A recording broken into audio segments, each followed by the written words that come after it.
Hey, so this is a new series I'm doing with my friend Chris Doe, and in this episode, we talk about how much of your true self you should show when you build your personal brand and business.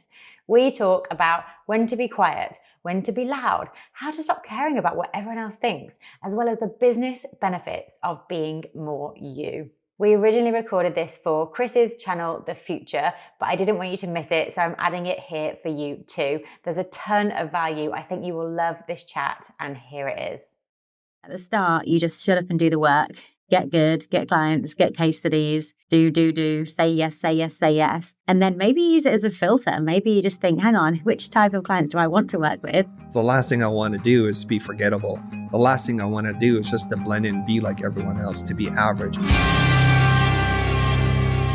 Hey everybody, Chris here. On this episode, we're going to do something very different. I'm joined today by a friend of mine. Her name is Jodie, and she's been on the pod a couple of times before. And we had this crazy idea. What if we had an ongoing series, a limited series on things that we're really interested in, the mutual overlap and the points of conflict and the points of agreement. And so on today's episode, we're going to talk about when should you reveal your true self, or is it even possible to be 100% truly yourself? So on this topic here, I saw somewhere somebody talking about this. I think they were a therapist, and they were talking about how when we have a negative emotion, and if we keep it inside, the negative emotion grows. And the best way to treat that is to speak that negative emotion. And I was trying to use my logical brain to understand this conversation around emotion. And I was thinking, is there a time when I felt the negative emotion where when I kept it in, it grew, and when I said it out loud, it diminished? And I think it holds true to most things. I could not find a use case or an example where that wasn't true. So I was thinking this must be true. Conversely, if you have a positive emotion, he posits that we should hold it in because it grows. The same theory, right? So when we have a positive emotion, like we're going to go work out, we're going to do some powerlifting, we're going to join the Olympic wrestling team or whatever it is we're going to do, we should not speak it out loud, because when we do, the energy that we have to do it diminishes a little bit. So in your case, when you had this secret about you traveling and you're holding in this emotion, I have to imagine at some point it's going to affect your psyche, your emotional well-being. Because every time the clients would ask something, you'd have to like carefully navigate it without lying. And you kind of tell a true, untruth thing. And that's really stressful, I think. I want to pause here and just ask you how you felt during that time. Yeah, exactly that. It's reminded me of, the Matthew McConaughey book, Green Lights. It's a really cool book. I think he did about a bazillion interviews when he was promoting it, and he just told the stories in the book. But there's one story that he told about this concept of crumbs, and the idea that he doesn't like leaving crumbs. And crumbs is that person you annoyed, or that lie you told, or that thing that you did that means that you've left crumbs around, and you have to now look over your shoulder to remember what you said, or make sure that something doesn't get out when you didn't want it to, or make sure you don't cross wires with a few people for some reason. So yeah, it's overall not good. But then if you're a vegetarian and you don't want to work with people who eat meat, or you're the other way around, if you think you're going to eat meat and you're going to lose a vegan client, what do you do then? Do you hold that in, or do you just get clients who only eat meat as well? Where do we draw the line? I don't think you have a choice in that. I think if it's important for you to express that you eat meat, or you have handguns, or you believe in abortion, whatever it is that you believe in, if you feel so convicted to speak about it, just be intentional about it when you do, and to have a point of view that's informed. And in this way, I think one of a couple of things are going to happen. The people who are dead set against you because they're equally convicted in the equal but opposite way, they're going to say, well, I can't do business with you. Then there's the people who are totally aligned with you. It's like, I must do business with you because we have shared values. Then there are the people in the middle, the flexible middle, which is like, I have my beliefs, but my convictions don't preclude me from saying that you don't have your beliefs. And we can disagree on lots of things, but if we're going to agree on doing work together where we mutually help one another, then we're okay with that. So you're only losing potentially a third of your audience. And some of them who are convicted in one way, they might not even say anything. They just might feel it. They might treat you a little bit differently, and you'll feel that energy. But I would rather do work for people who are 100% aligned with the way I think and live and my values, and to be open to working with people in the middle. And it's okay if the other people don't want to work with me. And I don't think you don't really have values and convictions if they're not tested, because then there's no courage that's required, nothing to sacrifice or give up. That's the cost of doing something that's right for you. So if that worked with, if you were hiring an agency and you wanted to be completely aligned with them, what about the guy who owns the grocery store? What if they didn't align? Like, where do we draw the line at it? Where does it matter? Like, how much do I need to have in common with the supermarket owner who I buy my bananas from, compared to the agency who's representing my entire brand and putting their creative spin on my work? I don't know where it stops. Yeah. So this is going to bleed into probably something we'll talk about in the future about brands and how when we live in an age of abundance, when we have too much choice, there's an embarrassment of riches, so to speak. And so when you go to one supermarket or the other, you already made the choice to support a specific business owner. Some people like their local coffee shop, even though the service isn't great and the line's long and it's inconsistent. They would rather support a mom and pop coffee shop than to support an international conglomerate like Starbucks or something. And some people prefer the exact opposite. They want their latte done a very specific way, and they want that super consistent, predictable result every single time. And so there's a quote behind me that I'm forgetting his name right now, but he shared with me. It's from Ana Lape. And the quote's something like, every dollar you spend is a vote for the world that you want to live in. And that makes a lot of sense. So we're already voting all the time to support one kind of clothing manufacturer versus a different kind of restaurant or an amusement park, or even where we vacation. Now, I make it a point to everywhere I go in the world to leave a little money behind. I think that's just being a good tourist, because a lot of places, their main economy is tourism. And so even though I don't want that exact thing, I will spend the money and I'll give it as a gift to somebody, because I think that's what is the right thing to do for me personally. And I want to spend money on local brands to support local artists and local entrepreneurs. But that's how I vote. And we get to vote all the time. So the solution then is not to hide your lifestyle, hide what you do. It's to be as open as possible with everything that you do, so that you manifest in the people who are aligned with you, and you don't mind so much about the people who aren't, because they're going to drop off and then you're going to find better clients. Yes. And how much of this you share at what point in your career matters a lot. Okay. So let's just take, for example, if you're a young new graduate, you're not going to go into the office day one and say, oh, I believe in this candidate and I'm aligned with this church or no church. It's just too much of you. And you're just the new kid. I think you need to just pump the brakes on that a little bit and just get good at doing what you're doing. Learn the system, develop a network of friends, peers, mentors, and things of that nature. And eventually, when you're in a position to share your individual point of view and where the consequences are something that you're able to live with and you pay for yourself, then I think you start to reveal more. Here's the weird part. If I hire you, I'm not going to ask you those deeply personal questions. In fact, it's against the law during the interview process because it's called discrimination, I believe. And if I hire you and then you're new in the business and you work for me and you start spouting off some things that I don't believe, it reflects poorly on me. And then now I have to pay the price for your opinions. And this happens a lot. And people don't understand that because you have the ability to express your opinion doesn't mean it doesn't come at a cost. So when it's you kind of writing the check of your opinions, write all the checks you want. And I think again, later on in life, when you have your own business and you kind of know who you are, I think you have to be very intentional about what it is that you really are deeply passionate about, because you don't want to share every single thing. It's just too much to share. And frankly, not everyone's interested in that. And it can come across as a little bit narcissistic, too self-important. What are your thoughts on that? Yeah, I like the idea that at the start, you just shut up and do the work, get good, get clients, get case studies, do, say yes, say yes, say yes. And then maybe use it as a filter. Maybe you just think, hang on, which type of clients do I want to work with? Oh, now I can choose. Now I've built up demand. People are coming to me. I can use lifestyle as a filter. I can get people who do align with me a bit more. I can share more of my beliefs because I don't just need clients. I can choose more now. So yeah, it's probably different advice for different stages of business. Yes. And I think it's pretty fair that the clients choose who they want to work with that are aligned in their values, just as much as we think it's fair that we get to choose which clients we want to work with. So if you are, say, anti-gun, and there's a Smith & Wesson approach you to do some marketing or social media management for them, you could just say like, I'm going to decline because I don't believe in that. And I wish you well and do what you do, but I just think it's not good. Let's say that's your position. We don't think there's anything weird or wrong about that. This works on both sides. It's not like we're always ceding power to one person or the other. We have a lot of power too. We get to choose what kind of clients we work with. I don't think that's going to hurt anybody's opinions or feelings. So we have to then think, well, shouldn't the clients be able to choose who they want to work with too?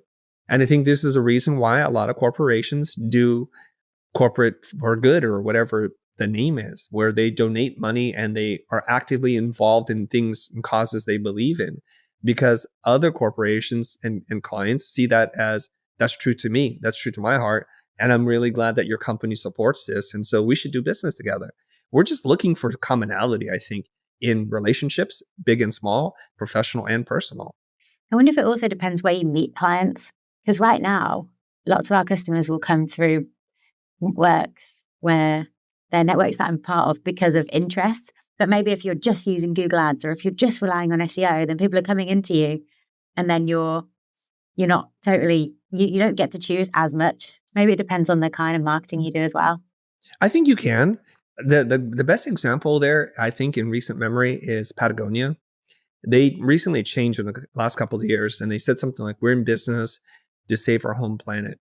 Mother Earth is our biggest shareholder because they're donating X amount of money to their business, not to their children, but to organizations they believe in. They clearly put a flag in the ground and said, this is what we stand for, this is what we believe in. And this can be communicated across multiple platforms and not even within closed networks. And so you and I, we get to know what they stand for, and we get to decide, like, do I believe in what they believe in? And we get to decide again with our money. I always tell people, Patagonia is not a very fashionable company. Their cuts are a little bit weird to me. Their color palette's a little strange. They're made really well because everything I've owned from Patagonia is held up. And I love that when I'm done with a garment, I can bring it in and they'll repurpose it somehow, sell it as used or fix it or just bring it back into their manufacturing process. And that makes me feel really good. And for that, I pay a premium for ugly clothes, which sounds really weird. Yep. But then is that sustainable? I just don't know, because so to go back to the coffee shops that we talked about, there's one that I've got in my mind, and they're a really great coffee shop. I love the owner. I love everything they stand for. I feel like I'm really close to them, but they are so slow at making coffee and they're on the way to the train station. So you go there when you need coffee fast. And so at some point, I'm just going to go to Starbucks because it's next door and because it will be faster, even though I'm like, oh, I really don't want to, but I'm going to have to. So at some point, it's just going to be the best, and the best is going to win. And you're going to go, I love Patagonia. I love everything they stand for, but do I want to look like my clothes don't fit me properly? I don't know. And maybe that's I don't know anything about the brand and how those clothes fit, but I think that being good probably wins out over everything at some point in the future. So then you want the ones who have the heart and the ones who are aligned with your values. You want them to be good as well. You almost want to teach them how to be good so that you keep working with them. I don't know. And to each person, I'm not going to judge anybody. So Jodie, if you're there and I'm in that line for that mom and pop coffee shop at the train station and you zip past me to the Starbucks and I'm still in line and I see you leave sipping your delicious latte, whatever, I'm like, God, there's always a price to pay for everything. There's a price to pay. There really is. And here's the problem. I think when all things are relatively equal, people would choose the one that's more aligned with them.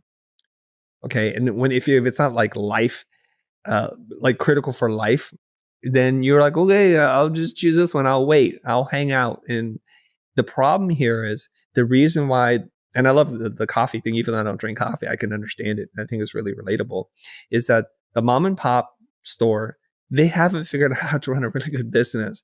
And they're content at just having enough customers. It's kind of I would just call it, and I know this is not fair to say, but like a European mindset, which is we have enough. We don't need to be better or the best at anything. We just have enough. And we just want to wake up every morning, serve our loyal customers. And when we run out of coffee, we run out of coffee. And that's that. C'est la vie. Whereas corporations like Starbucks will do everything they can to optimize the user experience, to increase efficiency, and to train their people. They do invest in like corporate-y types of things. So not all corporations are bad. And that's what they get to do. And you and me, we get to decide on whatever variables that are important to us is what we're going to do. And I think that's a really beautiful thing. I love that you just called that a European mindset. I've never heard that before. Is that the thing? Like, where does that come from? Is that like a American teaching of other parts of the world that are inferior? Like, what is going on? Well, okay, I'll tell you something. Maybe it is an Asian immigrant American point of view, but my former business coach, he's since passed away. His name is Keir McLaren. And Keir would say something like, America's relatively new in the global scheme of things. And you look at European countries who have civilizations and government around for hundreds, thousands of years. They've figured things out. And the reason why a lot of what America does is very unique is because we're still so new as a country. We're still like interested in the rat race and ambition and innovation and having more and being like a world conqueror. Like there's a period in time when Spain ruled the world or London or the UK ruled the world or Portugal, and just they had their trade and they dominated and they started to figure out what is the point of all this stuff. And there's a story, and it's a classic story of the fisherman. I'm sure you've heard it. Maybe you even told it to me on a previous conversation. The Mexican fisherman. Yes. Yeah. Did you tell me that story? Maybe. Who knows? Yeah, but I know this. I know the story well. Why don't you tell that story? You tell that story. So there's a Mexican fisherman, and he is he's fishing. He's really enjoying his day. He's gonna go out. He's gonna fish. He's gonna get some. He's gonna catch like 5. He's gonna have enough to eat with his family. He's gonna give some away to his friends, and then he's just gonna hang out. He's gonna play with his kids. He's gonna listen to some music. He's gonna have a really nice time. And then one day, and maybe it was an American businessman comes up to me and he's like, "Oh my goodness, you're so good at this fishing thing. You should start a company. Like you should have like a fleet of boats. You should have all of this stuff going on." And this Mexican fisherman is like, "Oh, tell me more. Like, how do I do that?" He's like, "Well, you hire these 5 fishermen underneath you and you teach them how to do it. And then you manage them and then you get contracts and then you do this and that." And the Mexican fisherman's like, "Oh, tell me more. And then the businessman keeps going and saying, "And you could get this and you could get that. And then you could sell it for millions and you could do all this stuff."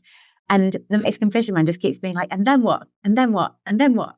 And then the ending, the bit that he gets to is like, "Oh, and then you could sell your business. You'd never have to work again. And then, yeah, you could chill out a bit. You could just, go out in your boat. You could catch five fish. You could feed your family. You could feed your friends. And then you could chill out and listen to music and play with your kids and enjoy life." And he's like, "Oh, I get it." And then the penny just dropped that he is literally already doing all of the stuff that he could ever want to dream of. And he doesn't have to have the hustle to get there. Yes. And so I think the moral of that story is that Europeans or older cultures have already figured this thing out where enough is enough and they don't need to be world beaters anymore. They can enjoy their life and live a great life. And they can be amongst their friends and play with their children and just have enough. And that's okay. I do quite like the American energy, though. I'm in a mastermind group at the moment, and on purpose, I stay up late to talk to more American people because sometimes you just get more of the, "This is the business, and we want to grow it, and we want to do all this," and you're like, "Yes, yes, yes," because the British way is way more. Like if a British person tells you that they're doing well, they're doing freaking amazingly. If an American person tells you that they're doing well, then it's the other way around because there's exaggeration and there's playing stuff down, and it's a very, very different culture. Yeah. There's something in we both have traveled a lot, and we kind of find joy in traveling and experiencing different cultures. And one of the things I noticed is in America, we celebrate exceptionalism. We celebrate achievement and accomplishment, and we cheer people on. Whereas in most of the world, almost everywhere I go, except for America, it's kind of frowned upon. It's like, who do you think you are? You're just too self-important right now. Like, why do you need all that?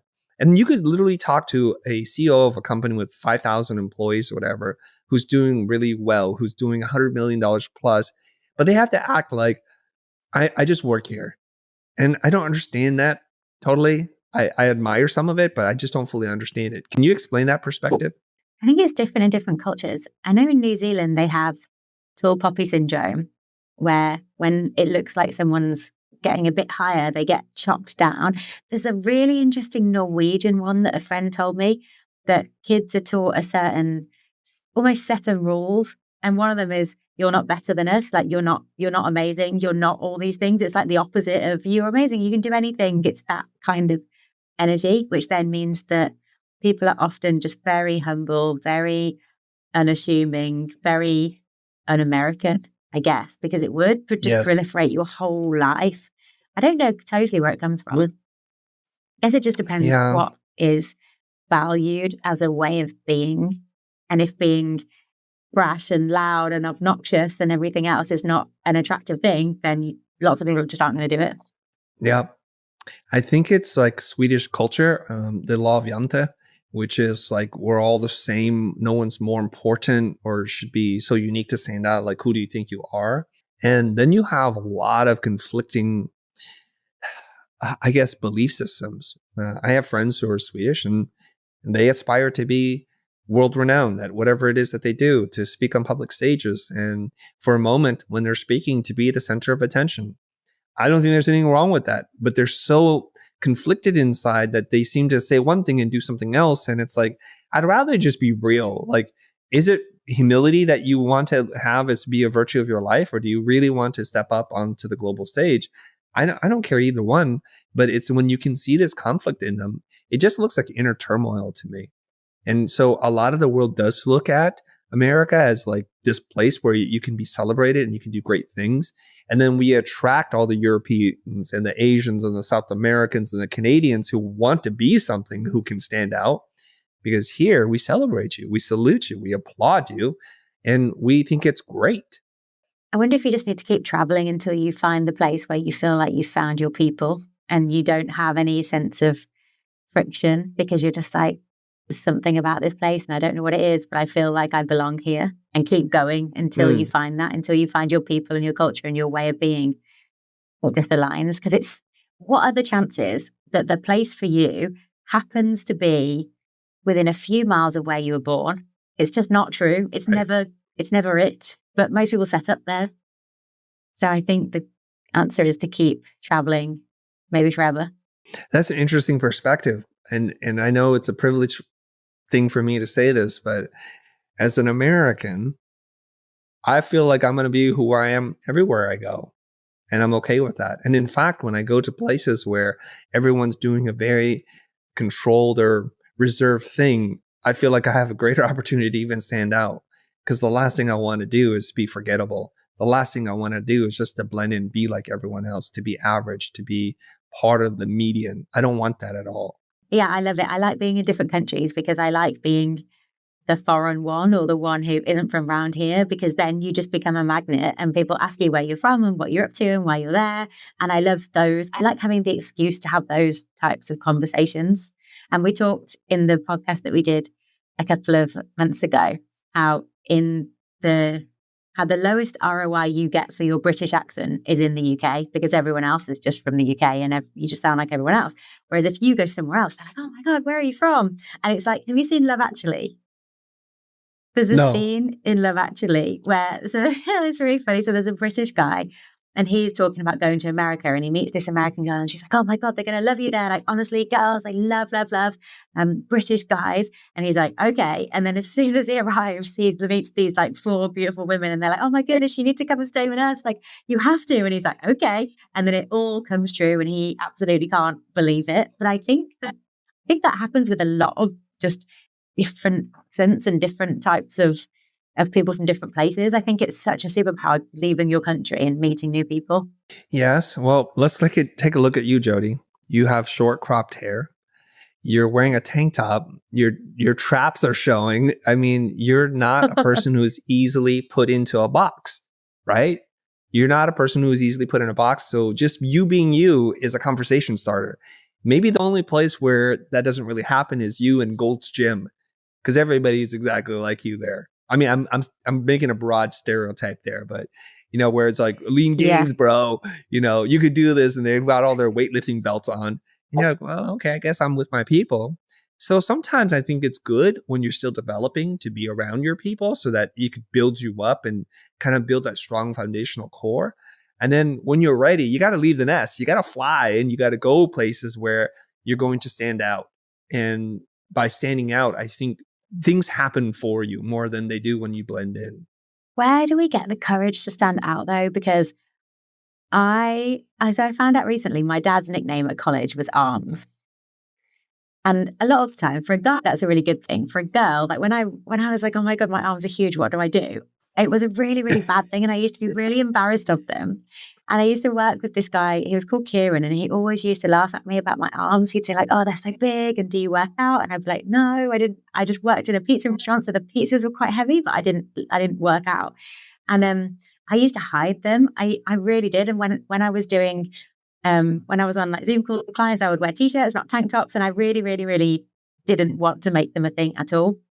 And I don't think I had the courage to really lean into them until I started bench pressing and until I started seeing them as a tool rather than something to be embarrassed about. But it took me a long time. It took me a long time to go, this is something that I get insulted about, that I get laughed at about, that now I'm going to decide to own because I can do something with it. And now I never wear t-shirts. I always wear tank tops because I'm like, it's okay now. I feel good about it now. But it did not happen on its. It didn't happen easily at all. So you inherited your dad's genetics for the arms, the growth in your arms. Now, for the audience who can't see this, who are listening to this podcast, I'm going to say now, you may want to pause this episode, jump onto YouTube and search for this very episode so that you can see what we're talking about. Now, Jodie, I mean, this might be weird for me to ask. Can I see you just show me your guns for a second here? Is that okay or no? Yeah. No. Hang on, let's see them. Like, everybody, hold on. She's going to show us her guns. Damn.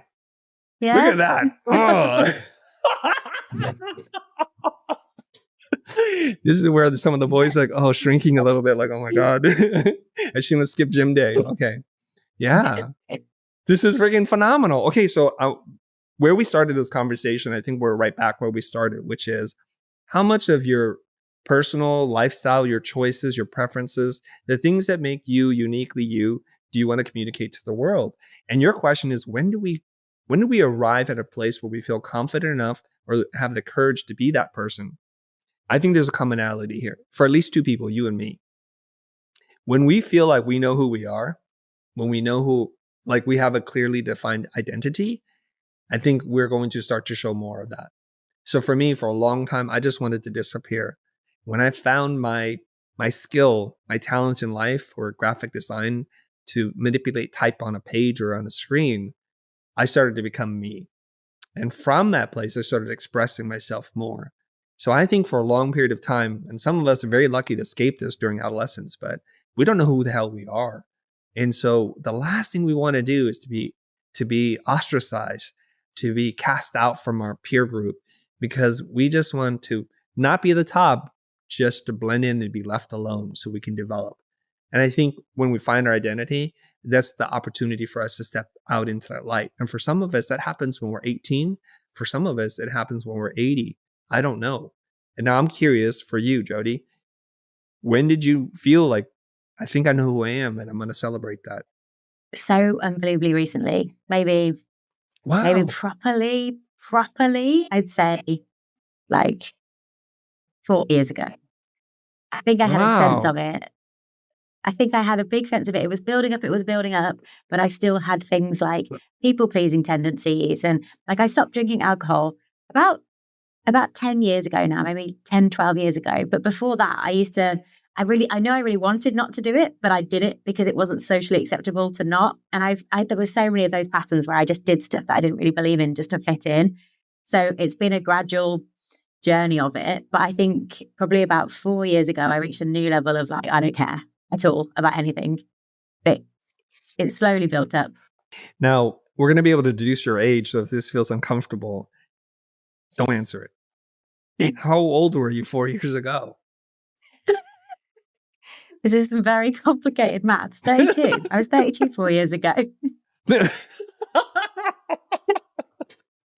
I know a gentleman's not supposed to ask a lady how old she is, but okay. Did you say 30 or 32? 32. 32. Okay, I heard correctly. Wow. My gosh. So you've already sold your company and you still didn't know who you were? This is amazing. Not 100%, not to the level of I don't care at all. I'm completely happy to be me. So one of my real big tests for if I'm being myself, if I'm with my kind of people, is if I have to think before I speak. because I don't want to ever have to think before I speak, because I don't have like an internal monologue. You know, some people they think in an internal monologue and other people think more conceptually, like in shapes and colors. I'm 100% a shapes and colors type person. So I never want to have to use the mental energy of processing an internal monologue before I say something out loud. I just want to say it. And if I'm finding that I have to censor myself, then I'm not with my type of people. I'm not being me. And I think it's probably only in the past 4 or 5 years that I fully, all the time, say what I think. Okay. Take me back there. 32-ish. What has happened leading up to this moment? When was that moment? And how did you know that was the moment? It wasn't a single moment. It was a series of smaller moments where I realized that there were people showing up unashamedly as themselves who were getting really far. And I realized that I was creating blockers to doing that.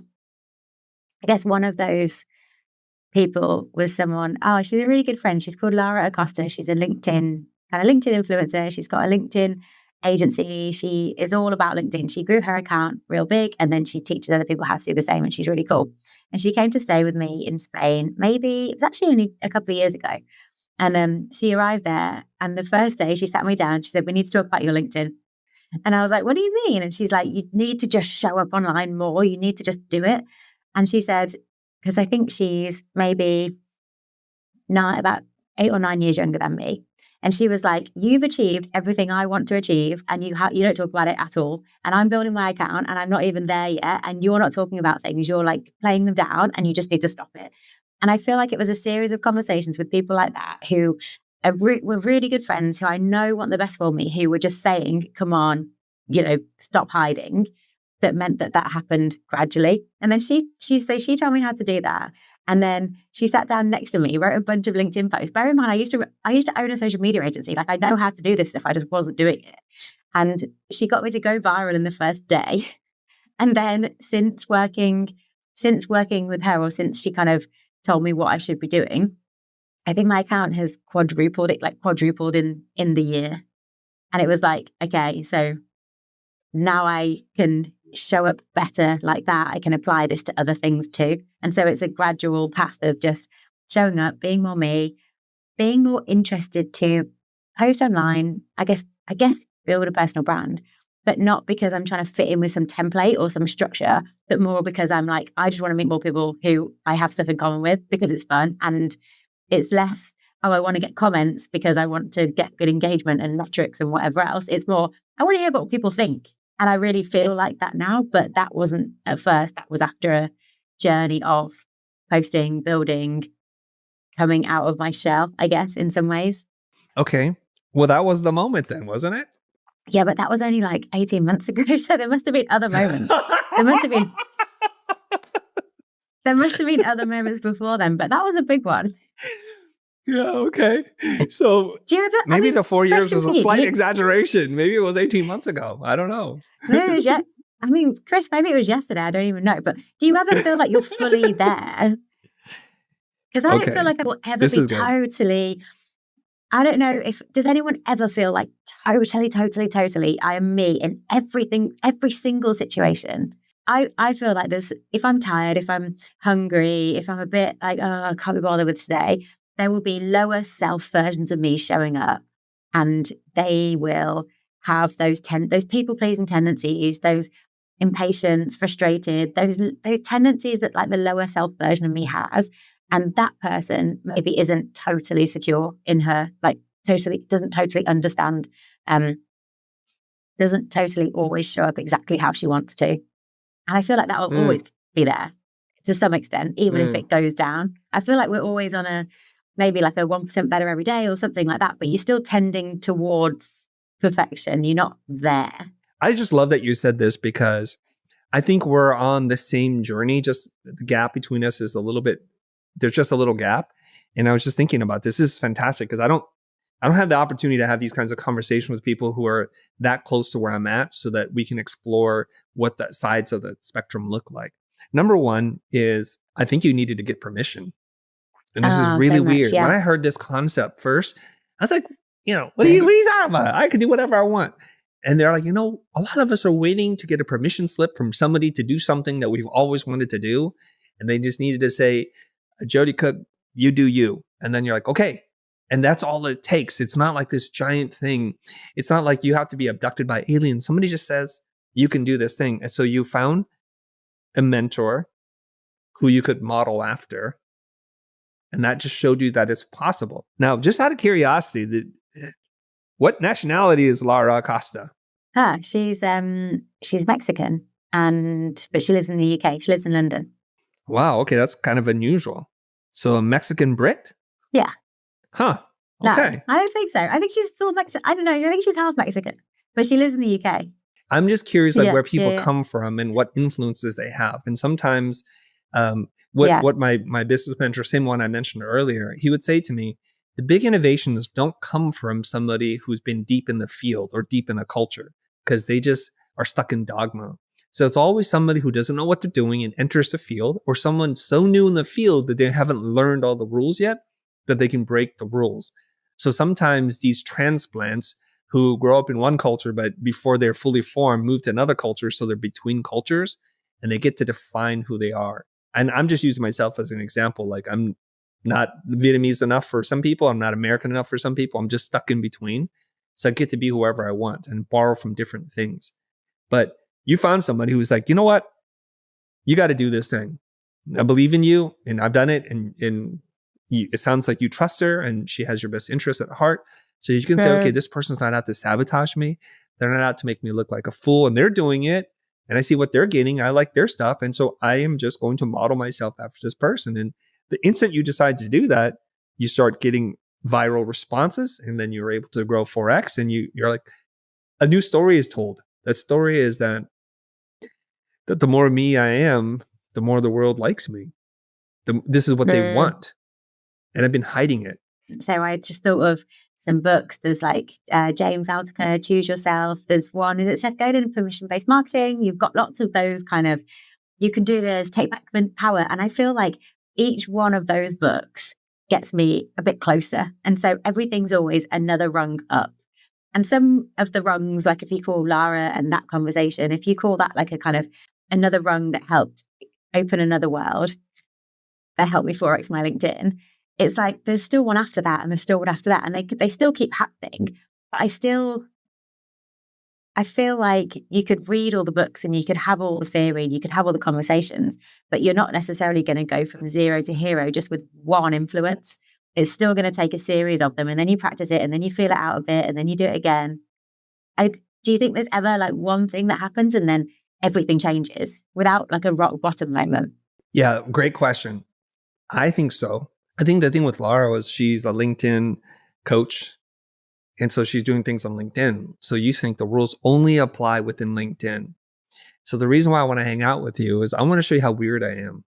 And how weird is just fine. Like, I'm going to let my freak flag fly, and I'm just like, I'm cool with it.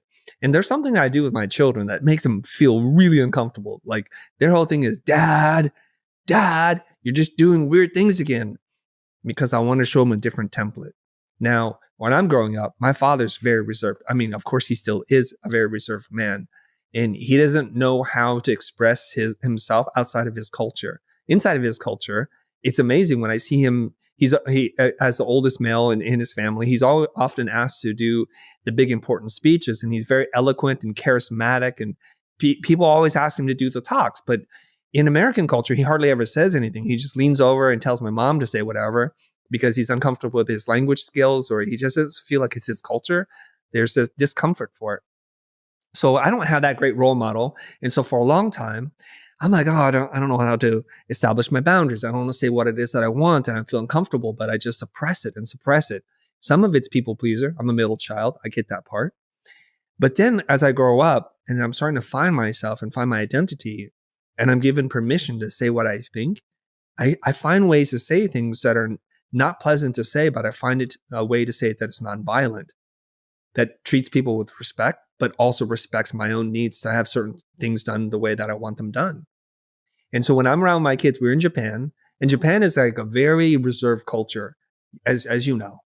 Everybody's like real tight. and we're walking in the streets. I'm not bothering anybody, but I'm dancing. I'm like singing a little bit. I can't sing nor dance. My kids are like, no, Dad, don't do that.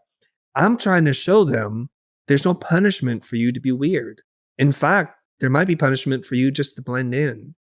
And when they travel with me from them being young kids to now adults, they're seeing the rewards of this, how I dress a certain way and how I stand out, and people like me for it. They prefer me to look like this.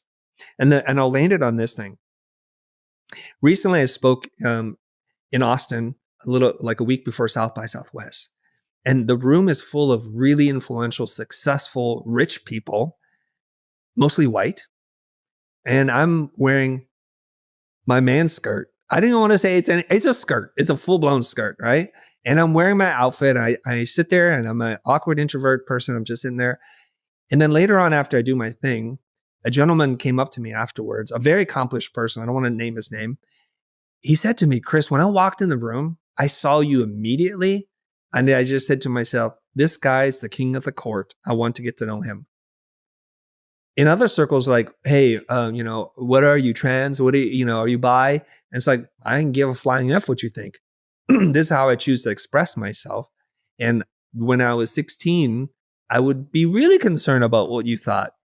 And I would be really concerned that what I was doing was unfashionable or uncool and make you feel bad because I don't want that kind of attention. Now, I'm going to do me. Good or bad, I'm going to do me. And I'm okay with that. You do you, whether they like it or not. Yeah. So I think you got to the place of I don't care, or I care a lot less now. Yeah. I think it's a beautiful place to be. I don't know if this is interesting, but I just started a YouTube challenge, and I've been posting every day on YouTube for 15 days, and I'm going to do it for 13 days.